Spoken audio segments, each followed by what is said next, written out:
কিরে ওই, তুই আমার টাকা না দিয়ে মরলি কেন? হ্যাঁ, তুই আমার টাকা দিবি, টাকা দে, টাকা টাকা টাকা দিবি না? টাকা দে। তুই মরলি কেন টাকা না দিয়ে? হ্যাঁ, আরে এটা তো আমার ভাইয়ের দাফনের লাশ, আর আমার ভাইয়ের লাশের উপর এইভাবে হাত তুলতেছে কেন? যাই তো ব্যাপারটা দেখি। দে টাকা দে। আরে ভাই, আপনি এইভাবে লাশের উপর হাত তুলতেছেন কেন? আরে ভাই, আপনার বাইকে কেন মারতেছি তাহলে শুনেন। আরে বন্ধু, কি অবস্থা? এই তো বন্ধু, কি মনে করে? বন্ধু, আমার কিছু টাকা লাগে, আমাকে কিছু টাকা দে, তারপর তোকে শুধু আসলে দিয়ে দেবো। বন্ধু, আমি কিন্তু 1030 টাকা নাই। হ্যাঁ, তুই আমাকে কিন্তু সময় মতো লাভে আসলে টাকাটা দিয়ে দিস। ঠিক আছে বন্ধু, এখন চল আমার সাথে বাড়িতে, তোকে বাড়িতে গিয়ে টাকা দিচ্ছি।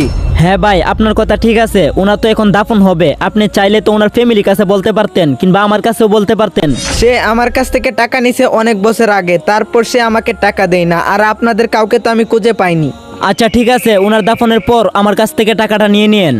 আচ্ছা ঠিক আছে, আমার টাকাটা কালকে দিয়ে দিয়েন, আর ওনার সাথে আমি যেটা করছি ওটার জন্য আমি আল্লাহর কাছে মাপ চেয়ে নেব। মৃত্যুর পর মৃত মানুষকে মাফ করে দেওয়াই উচিত।